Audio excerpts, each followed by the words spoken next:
The wind howled loudly like gunfire through the Christmas night. In the middle of the military base's open area, she fell down after the boot hit her head. Nobody stepped in to help. "Get up, you're useless," the soldier yelled angrily. Nobody knew that just a few hours later, the same man would be lying still under enemy bullets, just one breath away from dying. And nobody could have guessed that the only person who could save him was the woman he had just knocked down. She would be lying flat behind a rifle scope in the middle of a Christmas snowstorm. The military base sat like a frozen castle in the mountains, 20 miles from the nearest town. Joint SEAL Delta operations ran from here. They were supposed to be the best of the best, or at least that's what they said. Corporal Sarah Brennan wasn't supposed to be here. She had been a trained sniper once, the top student in her class at Fort Benning. She had 2 confirmed saves in Kandahar, which meant she had saved 2 lives. Then she had filed a report about missing bullets in her unit, and suddenly her file showed she had behavior problems. The transfer came fast. She was moved down to backup shooter status. She was stuck doing equipment cleaning, while others got all the glory. The training yard that afternoon was a sheet of ice under a gray sky. It was December 24th, Christmas Eve in a terrible place. "Brennan, you're falling behind." Staff Sergeant Derek Holloway shouted across the group of soldiers. "Speed up or get off my shooting range." She adjusted her grip on the rifle. Her muscles were burning. The cold bit through her gloves. Around her, the other soldiers moved with perfect machine-like movements. They were all men, all watching her. The gun-fixing drill should have been easy and normal. Clear the bullet chamber. Reload. Find the target. She had done it 1,000 times. But the cold made her fingers clumsy, and the part that releases the magazine got stuck for half a second too long. Holloway was on her before she could blink. The kick came out of nowhere. His boot connected with the side of her head with enough force to knock her sideways into the snow. The world tilted. A ringing sound filled her ears. Pathetic, Holloway spat, standing over her. "This is why women don't belong in fighting units. You can't even handle a cold weather drill." She tasted blood. The snow beneath her cheek was already melting from her body heat. Around them, there was silence. 30 soldiers stood in their lines. Not one moved. Not one spoke. Lieutenant Marcus Chun, the unit's second in charge, looked away. Private Danny Walsh stared at his boots. Even Captain Rodriguez, who had always been fair, simply cleared his throat and called for the next drill. The silence hurt more than the kick. Sarah pushed herself up slowly. She picked up her rifle and took her place back in line. Her vision was blurry. The rules said she should go to the medical building. The rules said a lot of things that didn't matter out here. Holloway walked past her again, close enough that she could smell his coffee breath. "Stay down next time," he whispered, just loud enough for her to hear. "That's where you belong." That evening, the base got ready for Christmas with half-hearted decorations hung across the eating hall. Someone had set up a small speaker to play Christmas songs. The weak sound competed with the rising wind outside.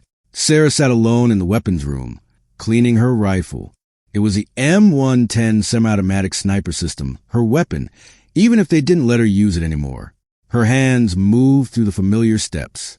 Take apart, clean, oil, put back together. It was like meditation through working with machines. The bruise on the side of her head had turned dark purple. She told the medic she had slipped on ice. He nodded, made a note, and didn't ask questions. Through the concrete walls, she could barely hear Silent Night playing.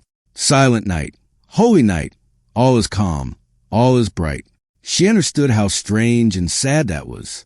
She ran her thumb along the rifle's barrel, feeling the precise craftsmanship under her skin. This weapon could reach out to 800 meters and put a bullet within an inch of its target. It was consistent and reliable, unlike people. "You're still here?" It was Walsh poking his head through the weapons room door. He was a young kid, maybe 22, and still had that eager new soldier shine to him. "Finishing maintenance," Sarah replied without looking up. "It's Christmas Eve. Even Holloway is at the party. Good for him." Walsh paused. "Look, what happened today? That wasn't right. I didn't see you stop it." He flinched. "I know. I should have. I'm sorry." Sarah finally looked at him. His face was honest and guilty. He meant it. "Forget it, Walsh. Go to your party. After he left, she sat in the silence for another hour. The weight of her rifle felt familiar in her hands. Outside, the wind picked up, shaking the weapons room's metal roof. The weather report had called for a blizzard, the worst storm of the season, moving in fast. Somewhere in the mountains, people were about to have a very bad Christmas. And somewhere in the back of her mind, a question formed. It was one she had been avoiding for months. Was there any place left for her in this world? Sarah Brennan hadn't always been the quiet type. Back at Fort Benning, she had been the one cracking jokes during night training. She kept spirits up when instructors pushed them past their limits. Her shooting scores had been exceptional, not just for a woman, but exceptional, period. The shooting range boss had written in her file, natural talent combined with hard work, future team leader material. That was before she had noticed the bullet counts didn't match the records, before she had mentioned it to her commanding officer, before he had told her to stop looking for problems where none exist, before she had gone over his head to report it anyway. The investigation had cleared everyone. Somehow, her report got labeled as false accusations caused by personal fights. Her next review dropped from excellent to satisfactory with concerns. The sniper team job she had been promised went to someone else.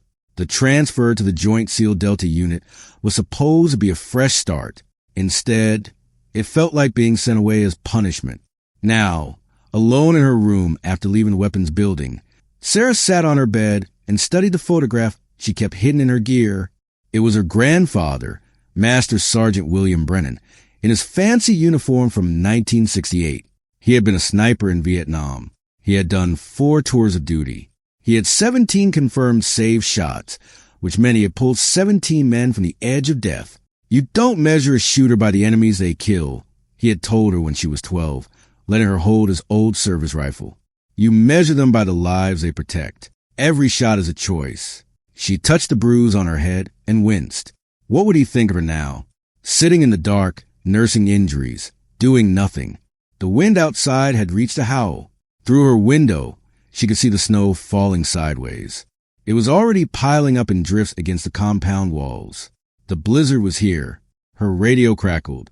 All personnel, this is command. Weather alert is now active. Winds at 45 knots and rising. All non-important movement is limited to inside hallways. Confirmed by unit. Sarah keyed her handset. Weapons room secure. Brennan confirming. Copy that, Brennan. Get some rest. Merry Christmas. You too, sir. She lay back on her bed, still fully dressed, knowing sleep wouldn't come. Outside, the storm rattled the walls like something trying to get in. The base's power generators hummed their constant sound beneath the wind. Her mind drifted to the question that had been eating at her for months. Should she ask for a transfer? Leave the military entirely? She was 28. She could start over somewhere. Be someone other than the woman who couldn't keep her mouth shut. The woman who couldn't just go along. The woman who took a boot to the head and didn't fight back. Her phone buzzed. A text from her sister back in Ohio. Merry Christmas, sis. Miss you. Mom made your favorite cookies. Wish you were here. Sarah stared at the message. In another life, she would be home right now. Warm kitchen. Family around the table. Normal problems, like whether the turkey was too dry or if Uncle Jim would argue about politics again. Instead, she was in a frozen concrete box, 12 time zones away, wondering if she had wasted 6 years of her life. She typed back, miss you too. Say hi to Mom. Home soon. The lie felt necessary. Outside, the blizzard got stronger, and somewhere in the mountains beyond the fence, things were about to go very wrong. The alarm broke through the night. At 9:47 p.m., Sarah was still awake when the sirens went off. 3 sharp blasts that meant one thing. Get ready to go right now. She was geared up and in the meeting room in 4 minutes flat. Captain Rodriguez stood at the front, his face serious in the harsh white light. Behind him, a map of the mountains glowed on the screen. Listen up. We've got a situation. Rodriguez's voice cut through the whispers. Scout Team Charlie went silent 40 minutes ago. Their last message said they've been found by enemies. We have their GPS location, but it's bad. They're trapped in a valley with enemies closing in. The room went silent. Sir, Lieutenant Chin spoke up In this weather? I know, but there are people, and they're running out of time. The storm is only getting worse. If we don't go now, we won't be able to reach them at all. Rodriguez's finger traced a line on the map. SEAL team will come from the North Ridge. Delta will take the eastern path. The main goal is to rescue them. We expect heavy fighting. Sarah stood at the back of the room, arms crossed. She wasn't part of either team anymore. She was just here because all personnel had been called. Staff Sergeant Holloway will lead the Delta group, Rodriguez continued. Holloway stepped forward, all business now. The casual meanness from earlier was replaced with focused energy. We move fast and light. Weather's going to be brutal. Visibility near zero. Stay close. Watch your areas. And for goodness sake, don't get separated. The meeting continued with technical details. Approach paths, communication rules, rescue timing. Sarah listened, her mind automatically noting the tactical problems. The valley was a death trap in good weather. In a blizzard, it was suicide. Brennan, she looked up. Rodriguez was watching her. You'll stay at the operations center. Watch the communications. Work with air support if the weather clears. Stay behind. Of course. Yes, sir. Questions? Rodriguez looked around the room. None? Then gear up. We leave in 20 minutes. The room emptied in organized chaos. Sarah watched them go. She watched Holloway strap on his tactical vest, check his rifle, exchange quiet words with his team. She watched Walsh and Chun and Rodriguez. She watched men going into the storm to save their own. She turned toward the operations center, then stopped. Something felt wrong. The weather was worse than they were admitting. The land was impossible. And the rescue team was about to walk into a tactical nightmare with limited visibility and no backup options. She made a decision. The operations center hummed with tense energy. Banks of screens showed drone camera feeds, or tried to. The blizzard was messing with the flying cameras. Their screens showed nothing but white static, broken by occasional quick views of the ground. Sarah sat at the communications desk, headset on, listening to the team's progress. Delta 1, this is base. Confirm your position. Holloway's voice came through, crackling with interference. Position is Echo 7-9er. Visibility less than 10 meters. Moving to waypoint 1. The signal cut out. Came back. Heavy fighting expected. SEAL Element, what's your status? SEAL 1 copies. Where? Lieutenant Chen's voice disappeared into static. Sarah adjusted the radio settings, trying to clean up the signal. On the screen, the drone feed showed nothing but swirling white. The heat-sensing camera was useless. The temperature difference was too small in the storm. All elements, this is base. Your signals are breaking up. Repeat, signals getting worse. Copy base. Moving to target. This was bad. The teams were operating basically blind, and their communication was falling apart. She pulled up the map, studying the approach paths. If they were where they should be, they would be entering the valley now. The valley where Scout Team Charlie was trapped. The valley that was a natural trap. The valley that was perfect for an ambush. Sarah's hands moved across the keyboard, pulling up every piece of information they had on the area.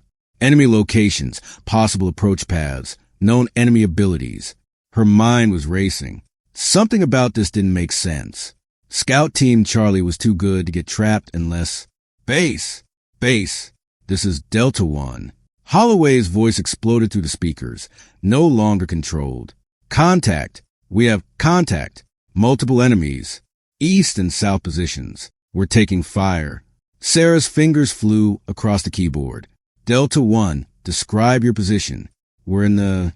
Explosion sounds. Caught in a crossfire. They knew we were coming. It's a trap. On another channel, Chen's voice. SEAL 1 engaging. We're trapped.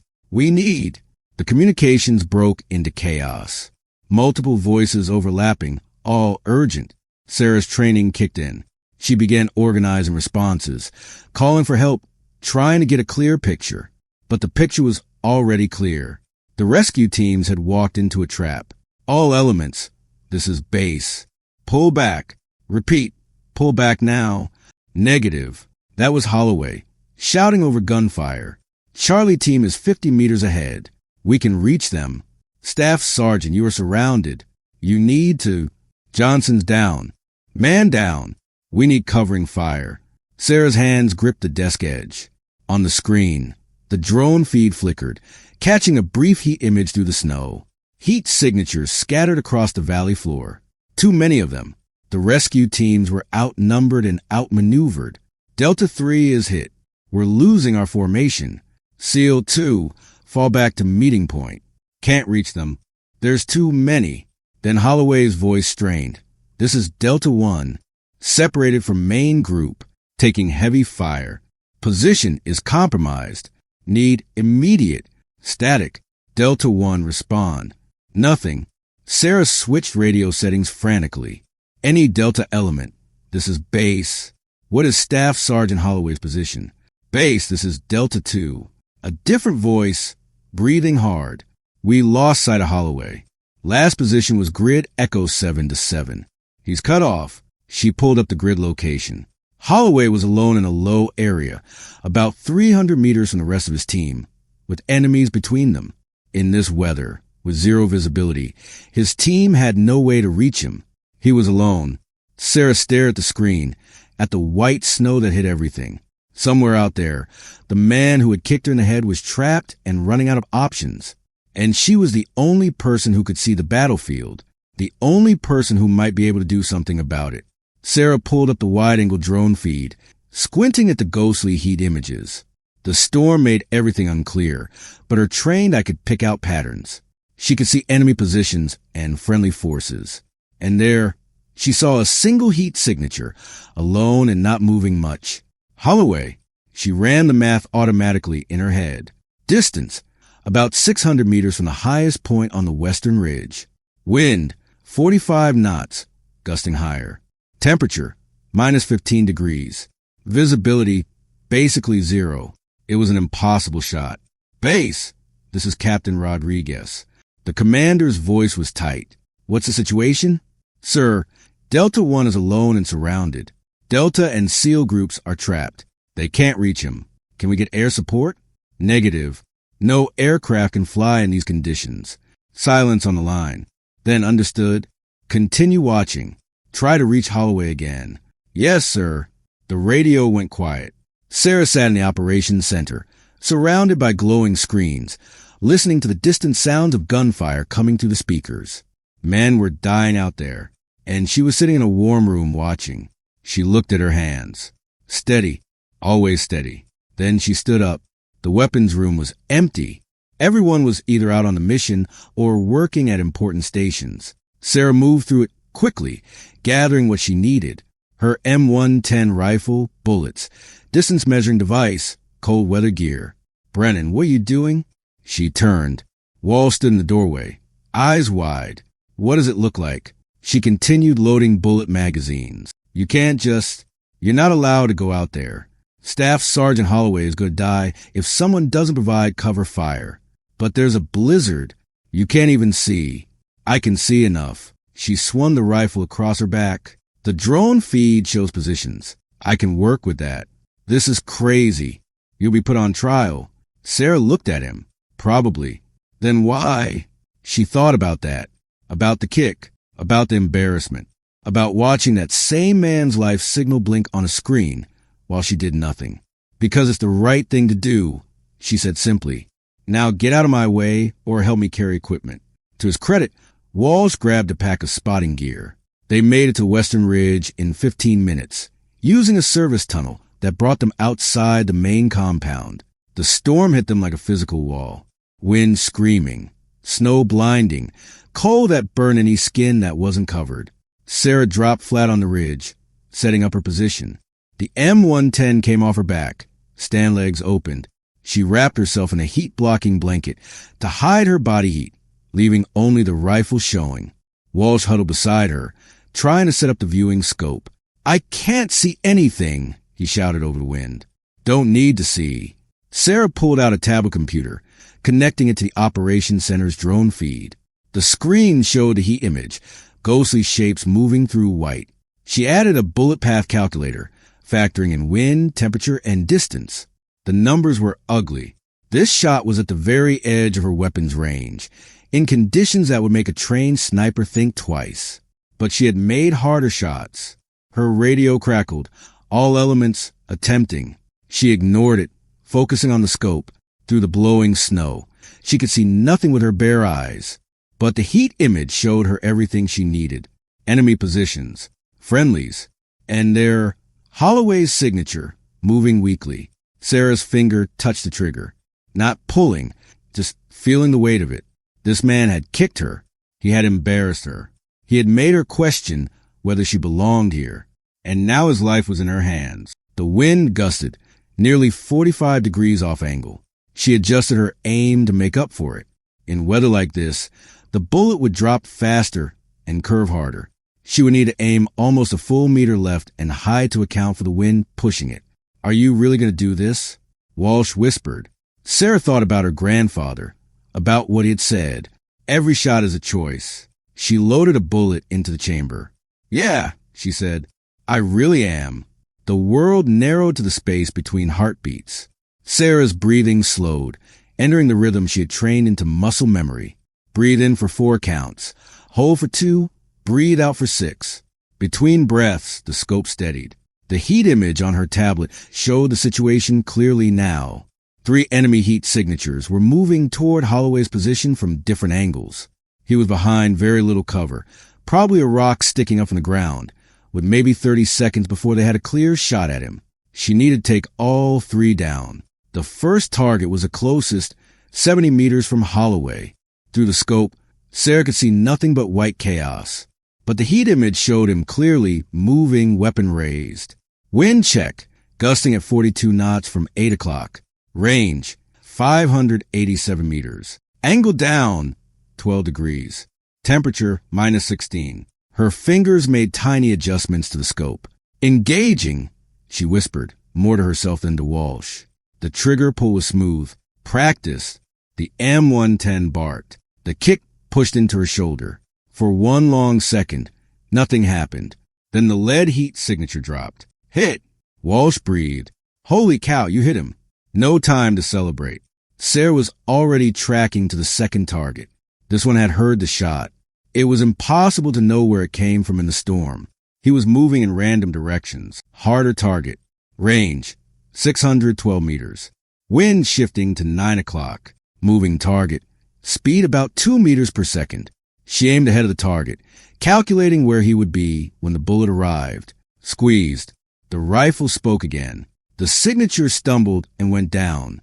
2 down, Walsh reported, his voice full of wonder. "There's one more." Sarah had already found him. This one was smart. He had dropped to the ground, using the land for cover, but he was still moving toward Holloway's position. In seconds, he would have a clear angle to shoot. This was the hard one. Range, 631 meters, partially hidden. Wind still gusting unpredictably. Through her scope, all she could see was white. She was shooting at a ghost, trusting electronics and math, and 6 years of training. Her finger tightened on the trigger. Then she stopped. The heat image showed movement. Holloway was shifting position. If she fired now and the wind gusted wrong, if her calculations were off by even a few centimeters. "Brennan," Walsh's voice was urgent. "He's almost in position to shoot Holloway." "I know," she murmured. "Be quiet." She waited. 1 heartbeat. 2. 3. The wind dropped just for a moment. A pause in the storm. Sarah fired. The 3rd enemy signature collapsed. For 3 seconds, nothing moved in her scope. Then Holloway's heat image lurched forward, moving away from the ambush point. "Delta 1, this is Delta 2. The radio erupted. We heard shots. What's your status?" Holloway's voice gasping. I'm clear. Enemies down. I don't know. Someone's providing cover fire." "Say again." "I said someone just saved my life. 3 targets down. I don't know who." Sarah was already tracking across the battlefield. The SEAL group was still trapped by at least 4 enemies in a higher position. The angle was bad from her location, but not impossible. She keyed her radio. "SEAL 1, this is Overwatch. I can see your targets. Hold position." A pause. Then Chen's voice. "Overwatch? Who is this?" "Doesn't matter. I'm tracking 4 enemies at your 12 o'clock higher position. Stand by." She didn't wait for permission. The first target was cleanest, fully showing while firing at the SEAL position. She put a bullet through him before he knew the shot was coming. The remaining 3 scattered, looking for cover. But Sarah could see them all on the heat image. Shot. Hit. 1 down. Adjust. Make up for the wind shift. Shot. Hit. 2 down. The last enemy made a run for it, sprinting through the storm. Sarah tracked him smoothly, aimed ahead of the target, fired. He went down 20 meters from cover. Targets eliminated, she reported, her voice steady. SEAL element, you're clear to move. Holy! Chen's voice was full of disbelief. Overwatch, I don't know who you are, but thank you. She didn't respond. She was already scanning for new threats. Walsh was staring at her, his face pale even in the darkness. That was 7 shots. 7 hits. 8, Sarah corrected, spotting another heat signature trying to sneak around the Delta position. She put him down with her next bullet. 8 hits in a blizzard at 600 meters with 40-knot winds. She shrugged, already looking for the next target. Winds are only 35 now. Storm's weakening. Brennan? I don't even have words. Neither did she. Her hands were steady on the rifle. Her breathing was controlled. Her mind was clear. For the first time in months, she felt like herself again. This was what she was made for. The radio crackled. All elements, this is Delta 1. I'm rejoining my team. Whoever Overwatch is, I owe you my life. Sarah's finger rested against the trigger guard. Down in the valley, she could see Holloway's heat signature moving, linking back up with his unit. Alive because of her. The man who had kicked her in the head was alive because she had chosen to save him. Her grandfather's words echoed in her mind. Every shot is a choice. Overwatch, this is command. Captain Rodriguez. Identify yourself. Sarah keyed her radio. This is Corporal Sarah Brennan. Sir. I'm on the Western Ridge providing sniper support. Silence on the line. Then, Brennan, you were ordered to remain at the operations center. Yes, sir. I disobeyed that order. I see. Another pause. How many confirmed hits? 8, sir. All targets down. Sweet Jesus, someone muttered on the open channel. Rodriguez's voice came back, carefully showing no emotion. Stand by, Corporal. We'll discuss this when the teams return to base. Yes, sir. The rescue operation continued for another hour. Sarah maintained her position, providing cover as the teams rescued Scout Team Charlie and pulled back from a valley.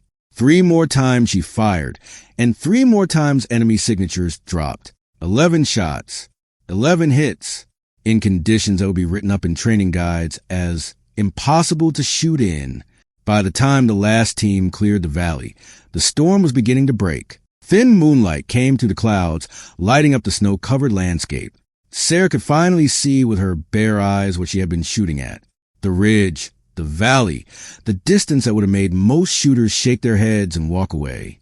She had done it anyway. Walsh helped her pack up the gear, moving in stunned silence.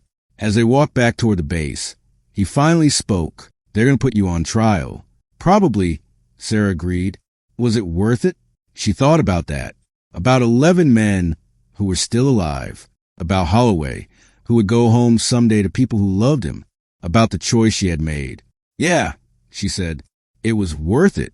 The Christmas blizzard howled one last time and then began to fade, leaving the mountains silent and white under a clearing sky.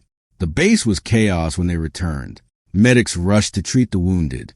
Teams talked urgently in clusters. Someone had started making coffee in huge amounts.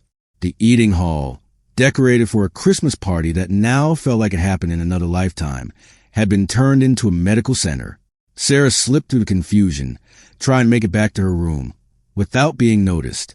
It didn't work. Brennan, hold up. Captain Rodriguez stood in the hallway, his expression impossible to read. Behind him, Lieutenant Chun and 2 other officers she didn't recognize. Probably investigators. Sir, she stopped and came to attention. At ease. Rodriguez studied her for a long moment. The after-action reports are coming in.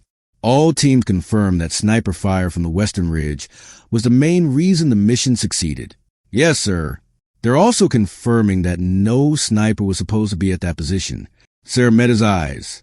That's correct, sir. I acted on my own. One of the investigators, a major with intelligence symbols on his uniform, stepped forward. Corporal Brennan, do you understand that you broke direct orders? Yes, sir. And that you removed weapons and equipment without permission? Yes, sir. And that you put yourself in extreme danger without proper support or communication rules? Yes, sir. The major's face was hard. Then you also understand that these actions are serious violations of military rules that could result in... Major, Rodriguez interrupted quietly. Perhaps we could review the battle data first. The major glared but stepped back. Rodriguez pulled out a tablet, bringing up the drone footage. This is the heat record from the operation. Watch. They watched in silence as the playback showed Sarah's shots. White traces on the heat image, each one finding its target with impossible accuracy. The time stamp showed the sequence. 8 shots in the first 4 minutes, all hitting perfectly. Jesus Christ, Chin muttered. I've never seen shooting like that. Neither have I, Rodriguez said. He looked at Sarah. Where did you learn to shoot like that, Corporal? My grandfather, sir. He was a sniper in Vietnam. Clearly, it runs in the family. Rodriguez made the heat image bigger. These shots here. He pointed to the sequence where she had saved Holloway. These were textbook crisis response. You identified the threat pattern, chose which targets to hit first, and executed perfectly. The major wasn't ready to let it go. That doesn't excuse... It doesn't excuse anything, Rodriguez agreed, but it does explain everything. He looked at Sarah. You saw the tactical situation developing and made a command decision.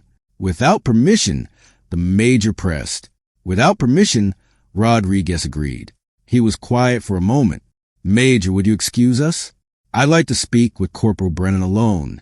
The investigators filed out, though the major looked like he wanted to argue. Chin gave Sarah a small nod as he left. When they were alone, Rodriguez sat on the edge of a desk, suddenly looking very tired.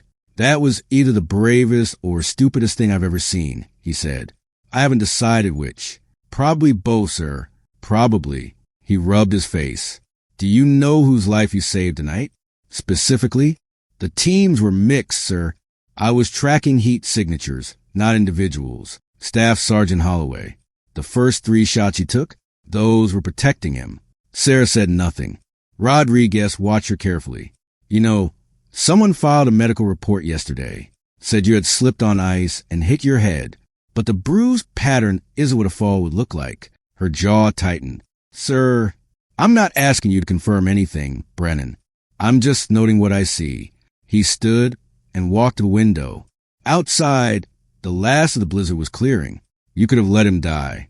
You were under no duty to act. In fact, you were under clear orders not to. I'm aware, sir. So why did you...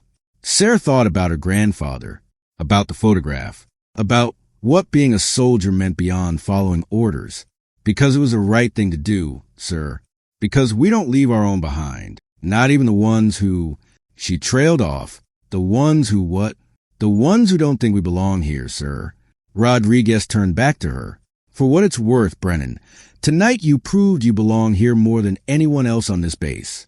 Before she could respond, there was a knock on the door. Walsh stuck his head in. Sir? Staff Sergeant Holloway is asking to speak with Corporal Brennan. Sarah's stomach dropped. Rodriguez looked between them. Send him in. Holloway entered, still in his combat gear, face worn out with tiredness and stress. His eyes found Sarah, and something complicated passed across his expression. Sir, could I have a moment with Corporal Brennan? Rodriguez nodded. I'll be right outside. He paused at the door. Play nice, Staff Sergeant. When they were alone, the silence stretched out like wire. Holloway stood there. This man who had kicked her less than 24 hours ago, who had called her worthless, who had made her question everything. Finally, he spoke, his voice rough. They told me it was you, that you were Overwatch. Yes, those first 3 shots. Those were for me. Yes. He looked down at his hands. They were shaking slightly. I was dead. I had maybe 30 seconds left. I had already started thinking about my family, about my daughter, about how it was going to end. Sarah waited, and then they just dropped, all 3 of them. Like God himself reached down and he stopped, swallowed hard. It was you. You saved my life. I did my job. No. He looked up at her, and she saw something she had never seen in his eyes before. Real emotion, guilt, shame. You did way more than your job. You saved the life of a man who treated you like garbage, who doesn't deserve. Staff Sergeant, let me finish. He took a breath. What I did yesterday, that kick, what I said, there's no excuse for it. None. I was angry about other things, and I took it out on you. And that's not who I want to be. Okay. Sarah looked at him, really looked at him. She saw a career soldier, probably 20 years in, carrying whatever demons he carried. She saw the tiredness, the stress, the weight of command. She saw a human being who had made a terrible mistake. What do you want me to say? She asked quietly. That I forgive you? That what you did was acceptable. It wasn't. It was wrong and cruel, and you know it. I know, but I didn't pull that trigger tonight for you. I did it because those men in the valley, all of them, deserve to go home. Because that's what snipers do. We protect life. She paused. My grandfather taught me that. Holloway nodded slowly. Then, to her surprise, he came to attention and saluted her. Thank you, Corporal, for my life and for being a better soldier than I've been. Sarah returned the salute. After he left, she sat alone in the empty room, listening to the base come back to life around her. Through the window, she could see the first hint of dawn touching the mountains. Christmas morning, arriving quiet and cold. She had saved 11 lives tonight. And maybe, just maybe, she had saved something of herself, too. The formal investigation began 2 days later. Sarah sat in a conference room across from a panel of 3 officers. Major Patricia Owens from the legal office, Lieutenant Colonel James Hartley from intelligence, and Captain Rodriguez representing the unit command. The recorder was running. The atmosphere was formal and cold. Corporal Brennan, Major Owens began, you have given up your right to a lawyer. Do you understand the charges being reviewed? Yes, ma'am. Disobeying direct orders, taking weapons without permission, conducting combat operations without approval, and putting military equipment at risk. And how do you plead to these charges? Guilty, ma'am. To all counts. The recorder captured the silence that followed. Colonel Hartley leaned forward. You understand that these are trial offenses? Yes, sir. Yet you're offering no defense? No special circumstances. Sarah met his eyes. Sir, I did what I did knowing it broke orders. I can explain my thinking, but I can't deny the facts. Rodriguez spoke up. For the record, Corporal, your actions resulted in 11 confirmed enemy kills and 0 friendly deaths. The rescue mission would have failed without you. That's not relevant to charges, Captain. Major Owens said sharply. Isn't it? We're discussing whether Corporal Brennan's actions are criminal misconduct or exceptional service under extreme circumstances. We're discussing whether a corporal can simply ignore the chain of command whenever she feels like it. That's not what happened. A knock interrupted them. A private entered, looking nervous. Sir, ma'am, excuse me. Staff Sergeant Holloway is outside. He's requesting permission to speak. The panel exchanged glances. We haven't called for witnesses yet, Owen said. He says it's urgent, ma'am. Rodriguez nodded. Send him in. Holloway entered in his dress uniform, his face set with determination. He came to attention before the panel. Staff Sergeant Derek Holloway reporting. Sir, ma'am. At ease, Staff Sergeant. Colonel Hartley gestured to a chair. You have testimony relevant to this investigation? Yes, sir. I want to confess to assault. The room went very still. I beg your pardon? Major Owens' voice was sharp. Holloway didn't look at Sarah. He kept his eyes on the panel. 2 days before the mission, during training exercises, I physically assaulted Corporal Brennan. I kicked her in the head during a drill. Multiple witnesses saw it happen. It was unprovoked, unjustified, and a clear violation of military law. Staff Sergeant Rodriguez started. I'm not finished, sir. Holloway's voice was steady now, resolved. That same night, Corporal Brennan had every reason to hate me, every reason to want me dead. When I was trapped in that valley, she could have done nothing. She could have let the situation play out naturally. No one would have questioned it. He finally looked at Sarah. Instead, she saved my life. And not just mine. She saved 11 men total, including members of both teams. She did this knowing she would face exactly this kind of investigation, knowing she would likely be put on trial. Major Owens's expression was unreadable. Your point, Staff Sergeant? My point, ma'am, is that while you're sitting here debating whether to punish Corporal Brennan for disobeying orders, you should also be investigating me for assault. And you should be asking yourself why a corporal felt the need to break orders in the first place. He paused. It's because she's the best sniper in this unit, and we've been wasting her talent doing equipment cleaning. That's quite an admission, Colonel Hartley said. Yes, sir. I accept full responsibility for my actions. I'm prepared to face whatever consequences are right. The panel whispered to each other. Sarah sat without moving, processing what had just happened. Holloway had just destroyed his own career to defend hers. Finally, Major Owens spoke. Staff Sergeant, we'll need a full written statement. You're dismissed for now, but stay available. Yes, ma'am. He stood, saluted, and left without looking back. After he was gone, the panel turned back to Sarah. Corporal Brennan, Colonel Hartley said, did Staff Sergeant Holloway assault you as described? Sarah thought about lying, about protecting him the way he had just tried to protect her. But she had already made her choice about truth. Yes, sir. He did. And you didn't report it? No, sir. Why not? Because I didn't think anyone would care, sir. Because it seemed easier to just take it and move on. Rodriguez's face darkened. Corporal, if I had known. You weren't there, sir. No one stopped it. I got the message loud and clear about where I stood in this unit. The room fell silent again. Major Owens wrote something in her notes, her expression troubled. This investigation has just gotten considerably more complicated, she said. We're going to need to question multiple witnesses about the training incident. In the meantime, both you and Staff Sergeant Holloway are restricted to base until this is resolved. Understood, ma'am. However, Owens looked at her colleagues, then back to Sarah. Off the record, what you did out there was extraordinary. The kind of shooting that gets written up in training guides. And the fact that you did it for someone who had assaulted you, she shook her head. That's character that can't be taught. Thank you, ma'am. Don't thank me yet. You're still facing serious charges. The investigation took 6 weeks. During that time, Sarah was restricted to base but allowed to continue her duties. The story of the Christmas blizzard, as it was now being called, spread through the special operations community. Shooters from other units asked to see the heat footage. Training instructors requested permission to use the battle as a teaching example. Sarah tried to ignore it all, focusing on her daily routines.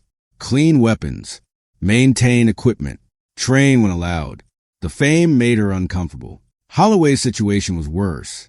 The assault investigation expanded, revealing a pattern of aggressive behavior towards soldiers under him. Multiple soldiers came forward with complaints. His career was effectively over. They didn't speak. When they crossed paths in the hallways, they nodded and moved on. What was there to say? On a cold morning in late January, Sarah was called to Colonel Hartley's office.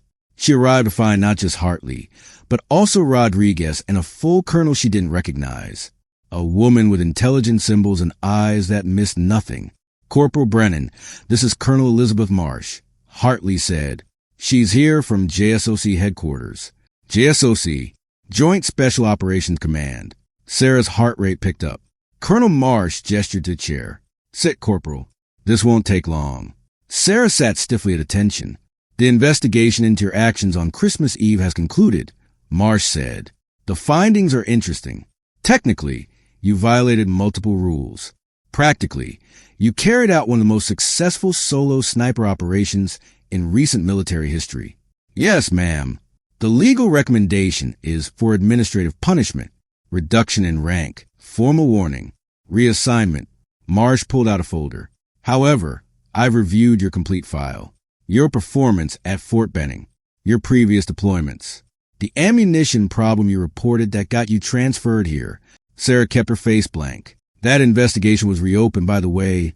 Marsh continued. Turns out you were right. There was organized theft happening. Your former commanding officer is now under investigation for fraud. I didn't know that, ma'am. No, you wouldn't. It was kept quiet. Marsh closed the folder. Your file tells a story, Corporal. A story of an exceptional soldier who was punished for doing the right thing. Repeatedly. and who continued to do the right thing anyway. Sarah didn't know what to say to that. Rodriguez spoke up.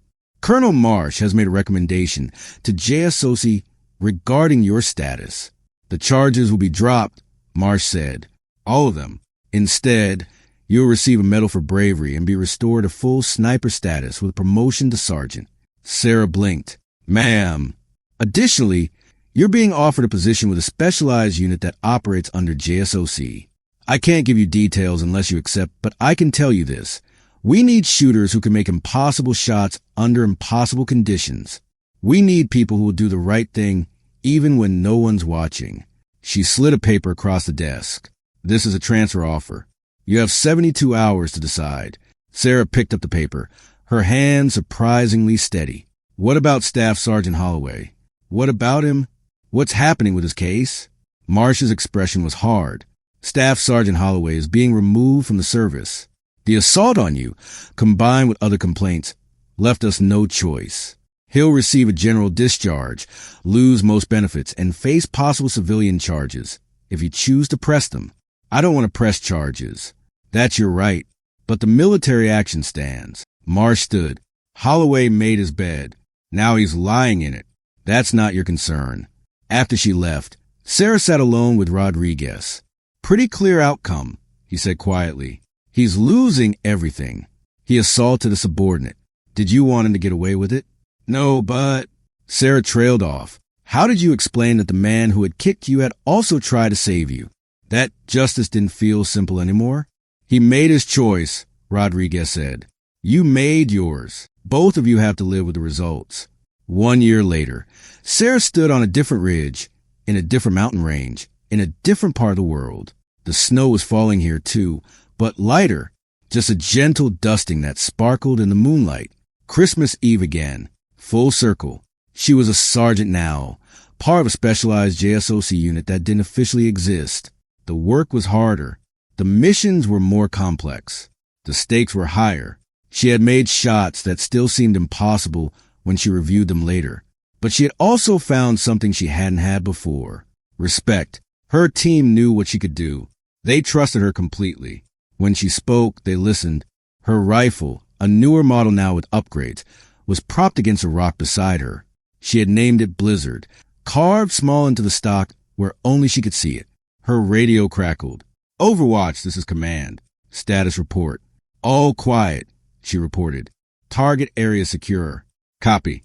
Merry Christmas, Overwatch. You too, sir. She settled in for the long watch, her breath making mist in the cold air. Somewhere far below, her team was carrying out a mission. She was their guardian angel, their safety net, their last line of defense. This was where she belonged. Her phone buzzed. A text from Walsh, who had transferred to a different unit. Merry Christmas, Sarge. Still the best shot I ever saw. She smiled, typed back, Merry Christmas. Stay safe. Another message came through from an unknown number. This is Derek Holloway. I know I probably shouldn't contact you. I just wanted you to know I'm doing okay. Got a job as a security consultant. In therapy. Learning to be better. Thank you for not pressing charges. And thank you for saving my life, even though I didn't deserve it. Merry Christmas. Sarah stared at the message for a long time. Then she typed, Merry Christmas. Good luck. She didn't know what else to say. Some things didn't have neat endings. Some wounds healed crooked. That was okay. The snow continued to fall, peaceful and quiet. Through her scope, she scanned the valley below, watching over her team, protecting them. That was what snipers did. They protected life. Her grandfather had said every shot was a choice. She had chosen mercy when she could have chosen revenge. She had chosen duty when she could have chosen safety. She had chosen to save a life, even when that life belonged to someone who had hurt her. And in doing so, she had saved herself, too. The radio crackled again. Overwatch, target is moving. We're going to need that magic of yours.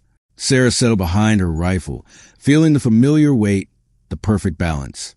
Through her scope, she found the target. I've got him, she said. You're covered. Below in the snow, her team moved forward with confidence. They knew she was watching. They knew they were safe. Sarah Brennan, once the woman who took a kick to the head and said nothing, was now the guardian. No one saw. Everyone trusted. And on this Christmas Eve, a year after the blizzard, she knew exactly where she belonged.